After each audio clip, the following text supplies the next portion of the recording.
Hello बच्चों, आज हम करेंगे theorem 6.3। The theorem is if two triangles corresponding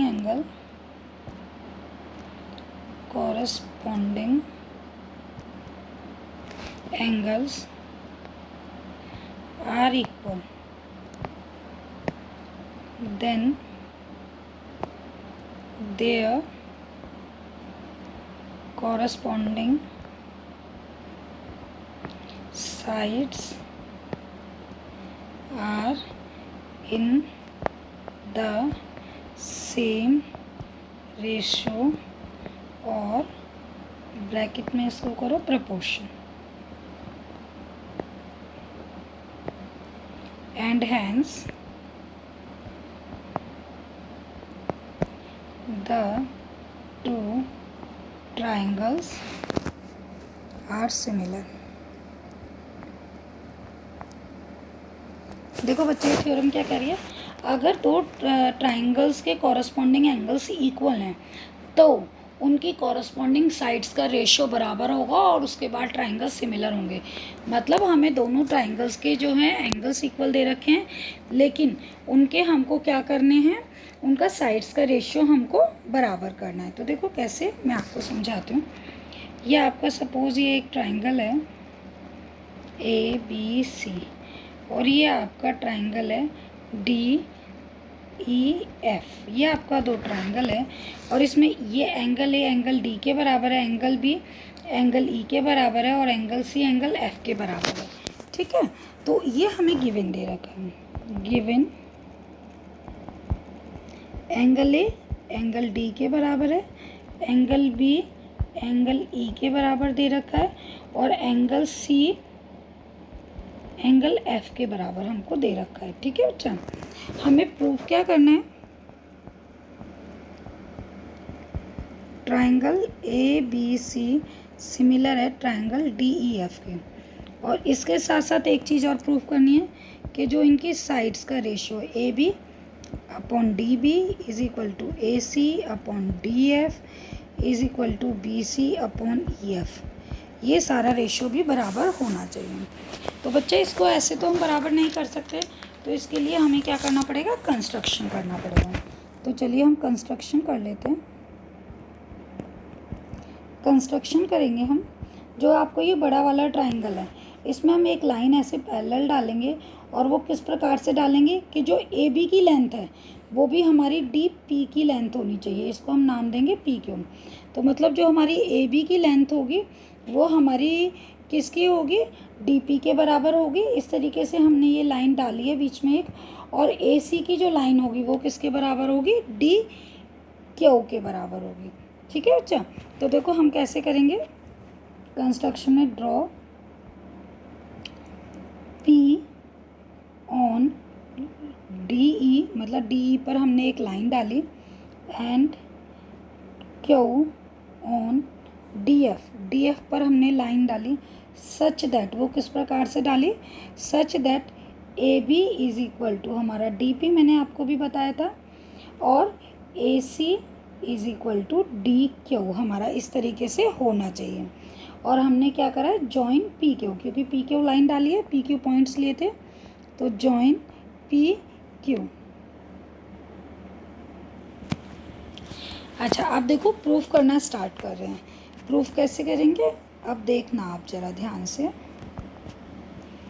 अभी हमने क्या करा है, AB को किसके बराबर डाला है, DP के बराबर डाला है। ठीक है, कंस्ट्रक्शन से हमने बराबर करा है AB किसके बराबर करा है, DP के बराबर। तो लाइन AB, पहले ट्राइंगल्स के नाम लेते हैं। In triangle ABC, in triangle ABC and in triangle DPQ। पहले बच्चे इसका कंसेप्ट समझना बहुत ज़रूरी है। पहले हम ये जो दो छोटे छोटे ट्राइंगल है, मतलब ट्राइंगल ABC है और ट्राइंगल DPQ है, पहले इसको हम कॉन्ग्रुएंट साबित करेंगे। क्या करेंगे, कॉन्ग्रुएंट है ये ट्राइंगल। तो AB किसके बराबर हो जाएगा, आपका DP के बराबर हो जाएगा, AC DQ के बराबर हो जाएगा। और बच्चा देखो, एंगल A और एंगल D तो हमें बराबर दे ही रखा था, तो देखो बेटा side angle side, side angle side, side angle side से ये दोनों ट्राइंगल क्या हो गए हमारे, कॉन्ग्रुएंट हो गए। Triangle A B C congruent हो गया हमारा ट्राइंगल डी पी क्यू के। जब हमारे दो ट्राइंगल्स कॉन्ग्रुएंट हो जाते हैं तो हम क्या कर सकते हैं, बाकी की सारी चीज़ें क्या कर सकते हैं, सी पी सी टी से बराबर कर सकते हैं। जैसे देखो यहाँ पर मैं कर रही हूँ, आपका एंगल ए बराबर है, तो सी पी सी टी से हम एंगल पी के बराबर कर सकते हैं। Angle B is equal to angle P, और एंगल सी को हम एंगल क्यू के बराबर कर सकते हैं। Angle C is equal to angle Q, ये दोनों किससे करें हमने, सी पी सी टी से करें। ये चीज़ें हमने सी पी सी टी से बराबर कर दी। तो देखो बेटा एंगल जो था जब हमें दे रखा था क्वेश्चन के अंदर, फिगर बना रही हूँ दोबारा से देखना।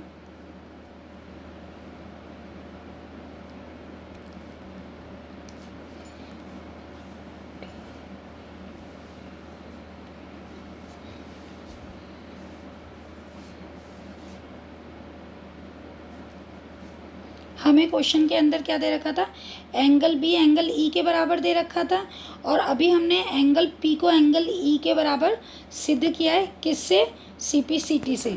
तो हमारा क्या हो जाएगा, यहाँ पर मैं दोबारा लिख रही हूँ, आपको ये दोबारा मत लिखना, कंटिन्यू समझाने के लिए आपको कर रही हूँ। हमको एंगल बी एंगल ई के गिवन दे रखा था, ठीक है। जब हमने क्वेश्चन स्टार्ट किया था उसने बोला था दो ट्राइंगल्स हैं जो कि जिनके एंगल्स बराबर हैं, ठीक है, कॉरस्पॉन्डिंग एंगल्स बराबर हैं। और एंगल बी को हमने अभी एंगल पी के बराबर ऊपर सिद्ध किया है by C P C T. जब इनके लेफ्ट्स बराबर हैं तो राइट्स भी बराबर हो जाएंगे, यानी एंगल ई किसके बराबर हो जाएगा, एंगल पी के बराबर हो जाएगा, ठीक है।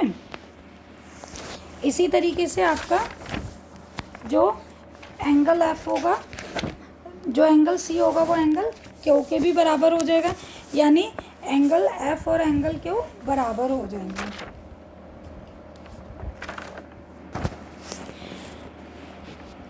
ठीक है बच्चा, जैसे कि ये दे रखा है एंगल सी, अभी अभी हमने किया एंगल क्यू के बराबर सी पी सी टी से,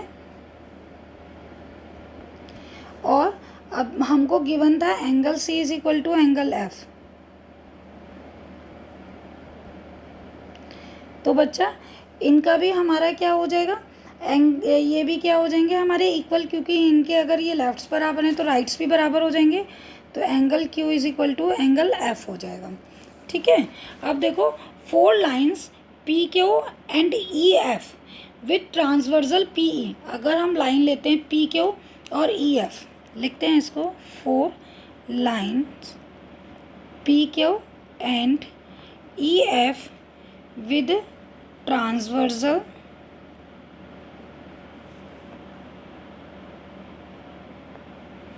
PE.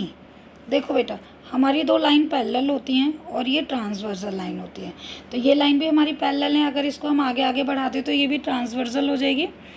PE angle P and angle E are corresponding angles.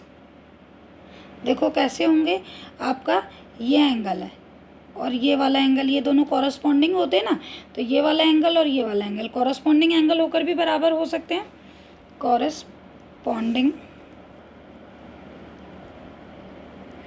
And they are equal. Corresponding होंगे तो इक्वल होंगे, और जब हमारे कॉरस्पॉन्डिंग होते हैं तो अगर कॉरस्पॉन्डिंग एंगल्स बराबर होते हैं तो हमारी लाइंस क्या होती हैं, हमारी पैरेलल होती हैं। अगर कॉरस्पॉन्डिंग एंगल्स बराबर हैं हमारे तो हमारी लाइंस क्या होंगी, पैरेलल होंगे। ये आप लोग 9th में थ्योरम करके आ रखे हो ना।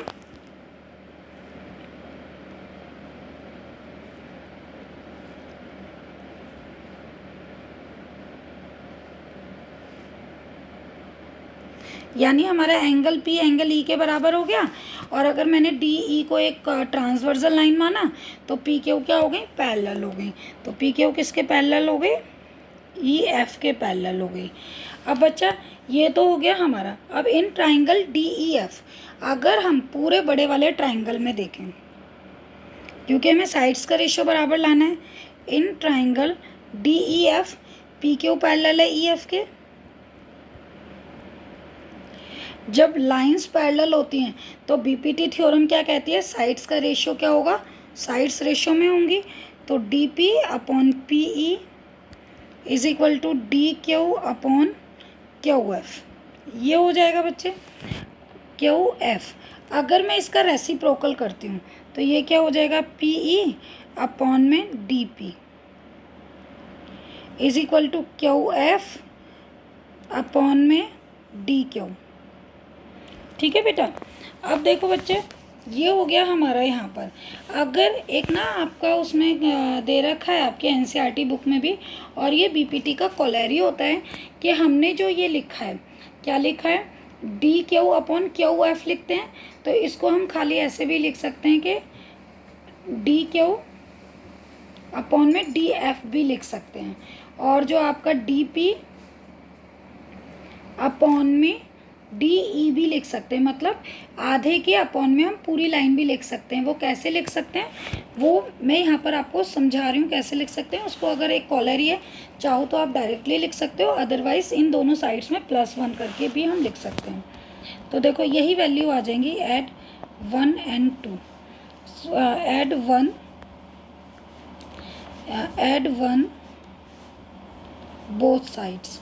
अगर दोनों साइड्स में हम 1 ऐड कर लें तो हमारा क्या आ जाएगा, P E upon D P +1 is equal to Q F plus +1 upon में डी क्यू।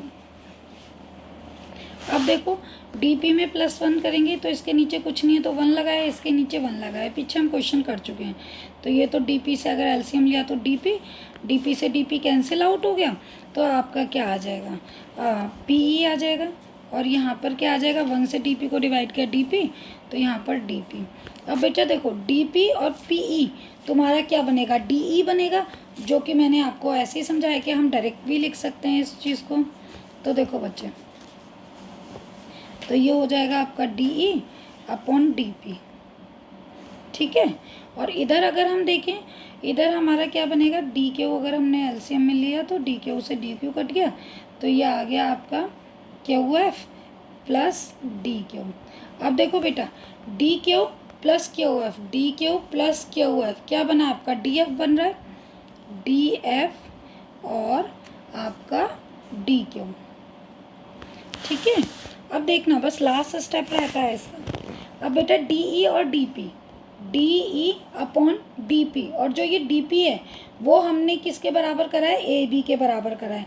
तो डीई अपॉन में डीपी की जगह में ए बी लिख सकती हूँ, तो डीई अपॉन में ए बी और is equal to D F लिखा मैंने, और डी एफ के साथ डी क्यू हमने किसके बराबर करा था, ए सी के बराबर, क्योंकि हमने इस तरीके से पी क्यू लाइन कट करी थी कि ए बी जो है वो डी पी के बराबर हो और ए सी जो है हमारा डी क्यू के बराबर हो।